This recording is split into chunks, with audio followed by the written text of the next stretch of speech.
Olá, sejam todos muito bem-vindos a mais um podcast da Nostrali. Esse é um espaço para debatermos sobre o processo de reconhecimento de cidadania italiana. Eu me chamo Jéssica Tortelli, sou supervisora comercial da Nostrali e hoje nós estamos aqui para falar sobre naturalização por matrimônio, relações homo- e heteroafetivas. Comigo estão aqui no estúdio Davi Manzini, nosso fundador e CEO, Kathleen, nossa supervisora do processual, e Matheus, nosso especialista em processos consulares. Então, para começarmos, Davi, explica um pouquinho para a gente. Qual que é o procedimento para obter a naturalização por matrimônio? Bom dia, pessoal, tudo bem? Então, muito obrigado pelo convite a participar aqui desse podcast. É um prazer para mim poder compartilhar algumas informações para a nossa audiência, né? Para que todos possam ter mais conhecimento sobre esses assuntos. Então, a naturalização por matrimônio é uma concessão, né, do governo italiano para cônjuges, né, de cidadãos italianos, cidadãos ou cidadãs italianas. Como é que é a regra, né? Tudo se baseia no artigo 5 da lei de 92, que é a própria lei sobre a cidadania italiana, inclusive por sangue, né? E os cônjuges que residem há 2 anos na Itália após o casamento, eles podem solicitar essa aquisição, né, essa naturalização.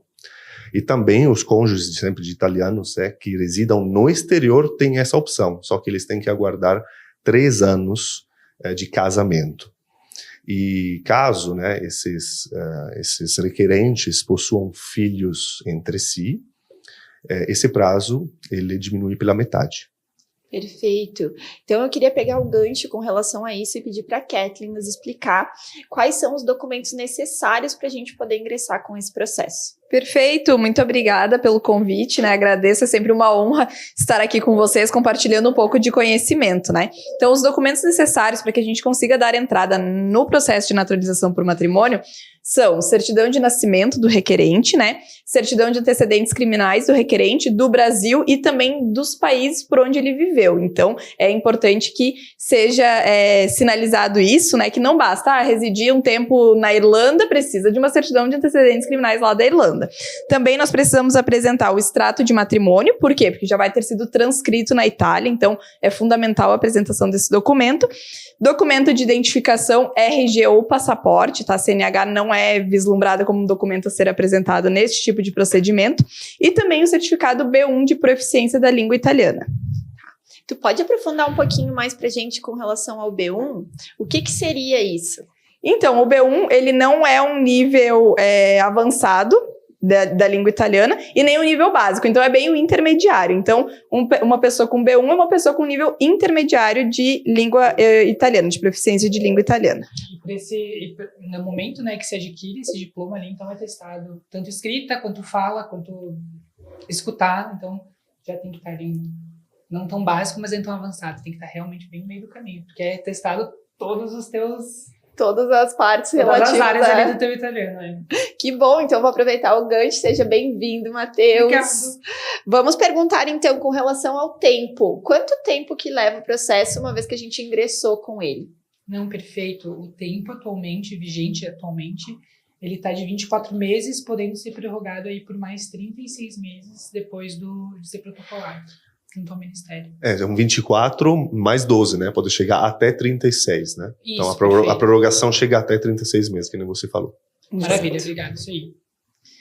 E, então, já que a gente sabe agora o princípio básico para entrar com o processo, quais são os documentos, o prazo médio, quero fazer uma pergunta para o Davi com relação à diferenciação para casais hetero e homoafetivos. Existe algo diferente?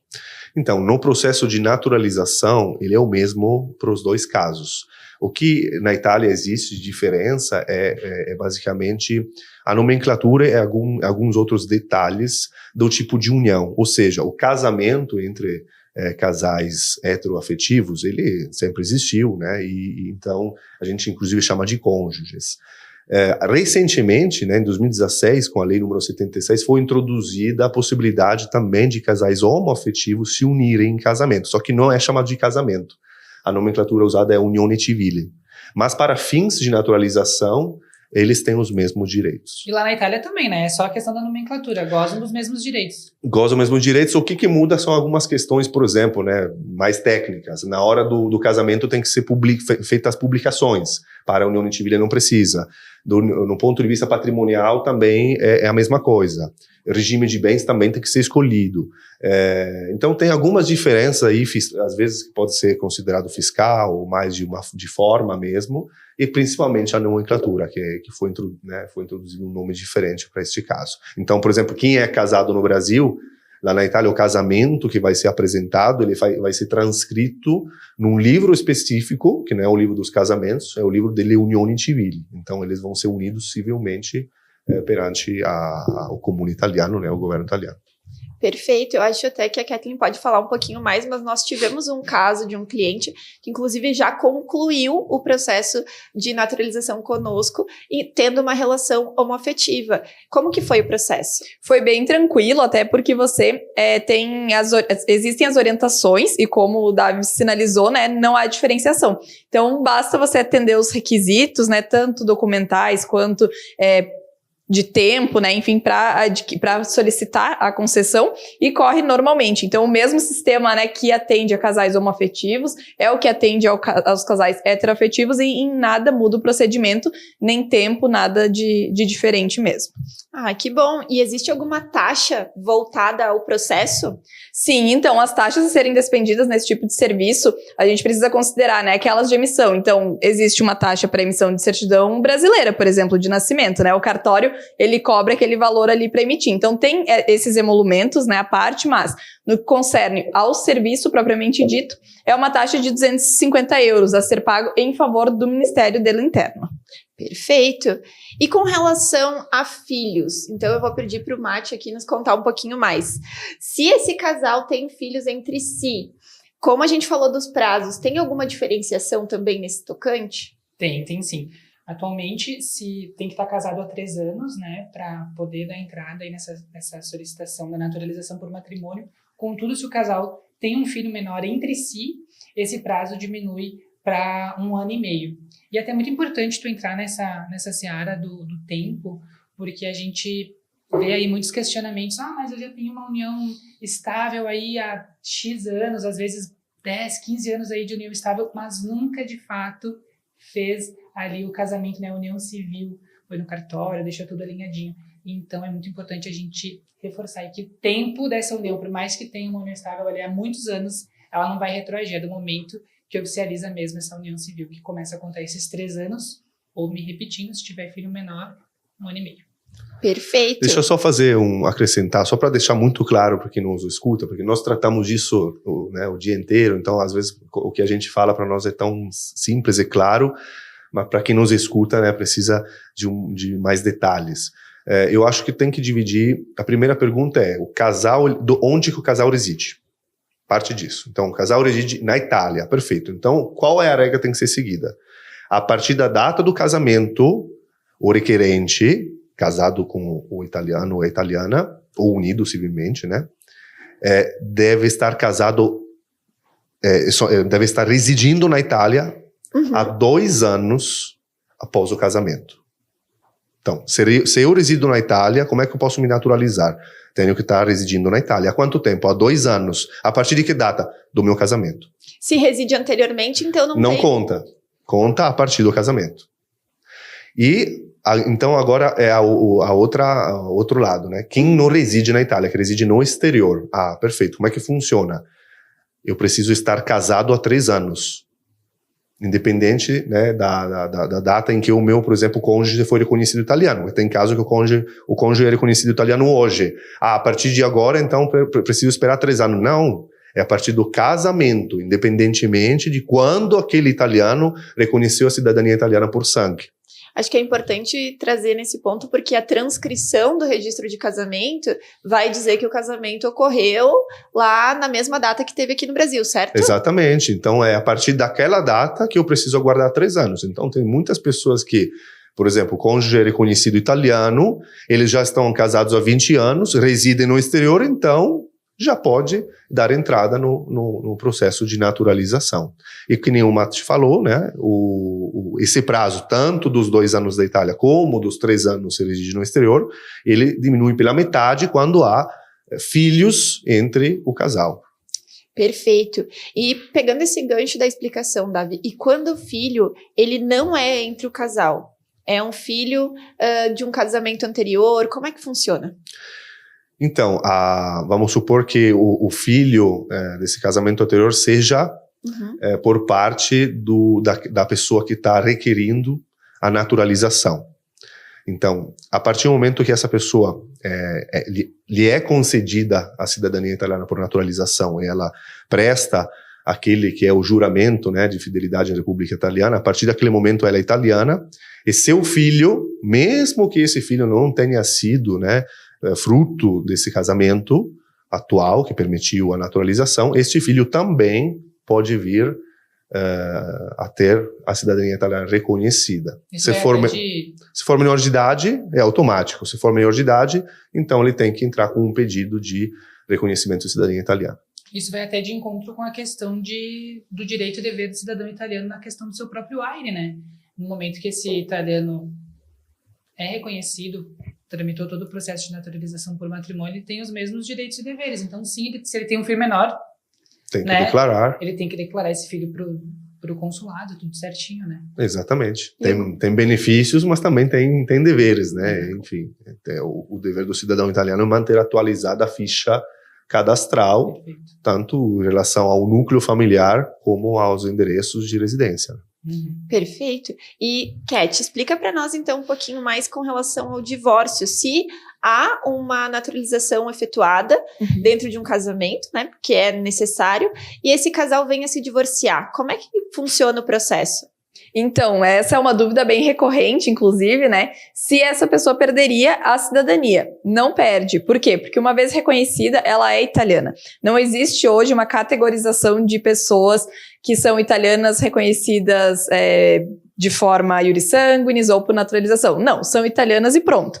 Então, não só não perde, como vem aí a grande curiosidade, que pode, inclusive, transmitir, digamos assim, né, através de um novo procedimento para o seu futuro cônjuge. Enfim, então é bem curioso isso, as pessoas não costumam acreditar, mas é assim que funciona. Não só perde, como passa a ser uma pessoa que pode transmitir, exato, dar esse direito, digamos assim, né, para um próximo casamento, por exemplo, ou uma união. Em termos práticos, vamos supor, eu sou estrangeiro, né, a Catherine é italiana, nós somos casados há mais de 3 anos, eu peço naturalização, eu me torno italiano por concessão do governo. Aí eu me divorcio dela, caso com a Jéssica, eu passo a cidadania para ela. Exatamente isso. Sendo ela estrangeira, então isso é possível, né? É possível. E passando a cidadania para ela, se ela tiver filhos, também os filhos delas vão ser italianos. Exatamente. Mas acho que eu vim aí com balde de água fria nesse assunto e lembrar também que a naturalização por matrimônio é uma concessão do governo italiano, então vai ter que passar por um processo burocrático.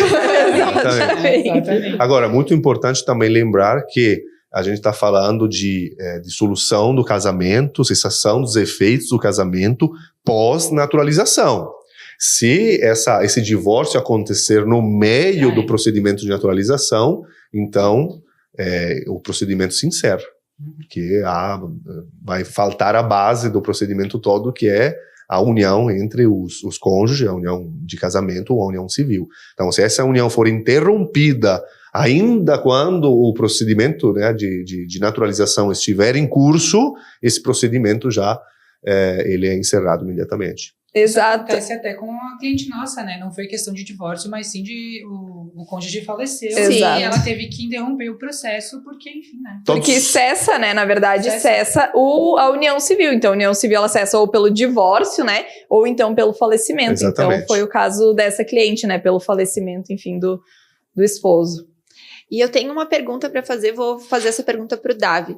Se eu tenho direito por sangue à cidadania italiana e eu também sou casada com um cidadão italiano, o que você recomenda para mim? Eu sempre recomendo, até por uma questão, não somente por uma questão técnica, né? Lembrando que uma grande diferença entre reconhecer a cidadania por sangue, ou por matrimônio através de naturalização, são duas coisas completamente diferentes. É uma questão muito profunda, né? Reconhecer por sangue, que a gente chama de ius sanguinis, que seria direito de sangue. O requerente, ele resgata suas origens, né, com a família, e ele é reconhecido desde o dia que ele nasceu.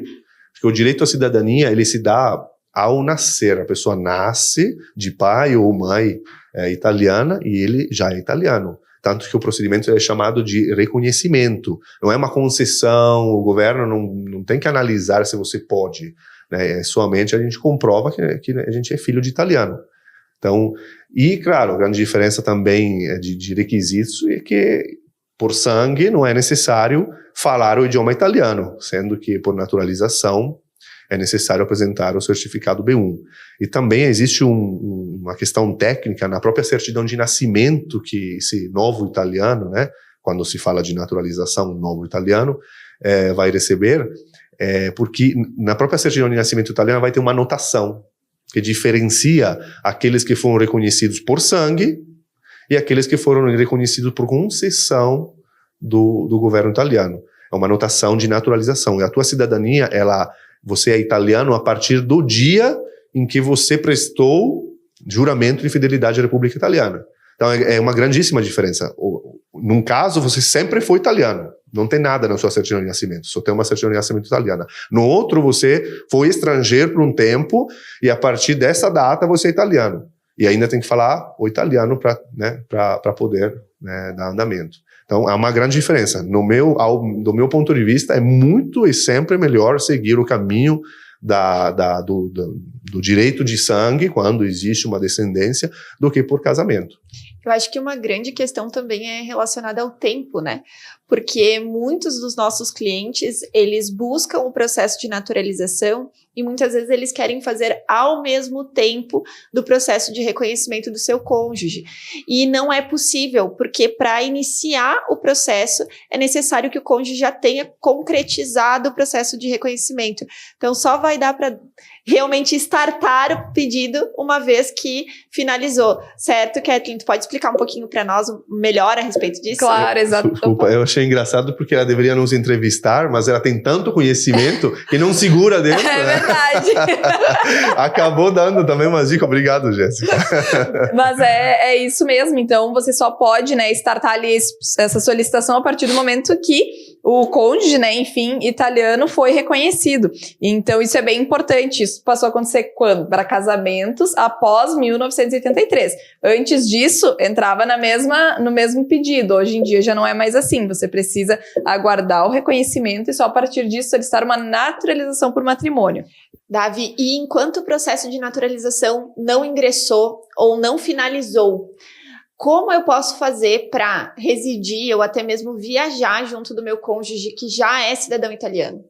Então, tanto para casais homoafetivos ou heteroafetivos, os direitos sempre são os mesmos, né? Então, se eu viajo para a Itália com meu marido, né, com minha esposa, ou, enfim, com a pessoa unida civilmente, que a gente chama assim na Itália, comigo, eu sou italiano, qual que é o direito que essa pessoa tem na Itália? Ela pode permanecer, não pode, tem que sair depois daqueles 90 dias de turismo, pode ficar comigo, tudo depende primeiro de qual que é o intuito para a viagem, né?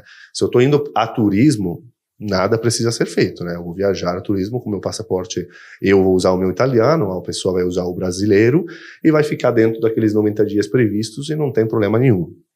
Agora, se eu vou para lá para residir, então vou estabelecer a minha residência na Itália como italiano, que fim que vai dar o meu cônjuge, a pessoa que está comigo? Essa pessoa ela tem direito de permanência estável na Itália, com base, né, num pedido que a gente faz para a Polícia Federal Italiana, que é a Polícia de Estado, que a gente chama, né, de emissão de um permesso de soggiorno, né, que pode ser emitido com base no casamento ou na união civil que eu tenho com o meu parceiro, com a minha parceira. Perfeito. Então, essa pessoa, ela pode permanecer comigo na Itália legalmente por o tempo que ela quiser. Inclusive, pode desenvolver atividade de trabalho. E, nesse caso, o italiano, ele residia no Brasil. Vamos pegar um exemplo, né? Residia no Brasil, está indo residir na Itália. ele vai ter que se inscrever na população residente na Itália, ou se não for ficar mais de 12 meses lá na Itália, ele pode seguir ali com a inscrição consular dele no país que ele reside, por exemplo, Brasil, e esse cônjuge vai conseguir, da mesma forma, o permesso de sojourno lá na Itália? O permesso de soggiorno, ele é emitido com base na residência do cônjuge italiano, né, do parceira italiana. Então, por isso que eu fiz aquela introdução. O que eu vou fazer na Itália? Eu vou lá para morar. Se eu for lá para morar, eu, então tenho que atualizar o meu registro, né? Não vai ser mais o AIRE, vai ser um registro na Anagrafe Nazionale Residente, né?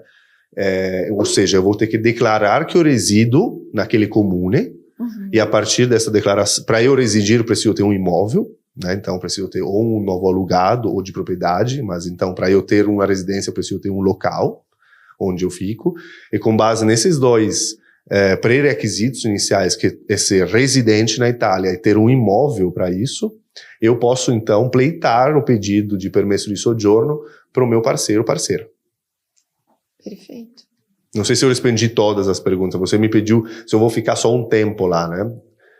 Essa é a questão. Ou eu vou lá para residir, então peço a permissão permanente para o meu parceiro, ou eu estou a turismo. E turismo não prevê, né, uma emissão de uma permissão de permanência, até porque não é prevista a permanência, né? Porque eu estou de passagem lá. É que eu acredito que um grande ponto é que o cidadão italiano que já tem o reconhecimento ou a naturalização, ele é parte daquele país. Então, ele não tem a necessidade de aplicação. E aí, sim, a gente tem que sempre estudar qual que é o contexto geral para que o parceiro, a parceira, possa também ser incluído. Exatamente. Perfeito. Então, pessoal, não tenho mais perguntas para vocês, mas eu quero agradecer imensamente pela contribuição de vocês. Agradecer também ao nosso telespectador que esteve conosco, assistiu o nosso podcast. Pedir para que vocês acompanhem a Nostrale nas suas redes sociais, Instagram, blog, para que também estejam sempre atualizados a respeito não só do processo de reconhecimento da cidadania italiana, mas também sobre as curiosidades. Estaremos aqui em breve. Um grande abraço, até mais!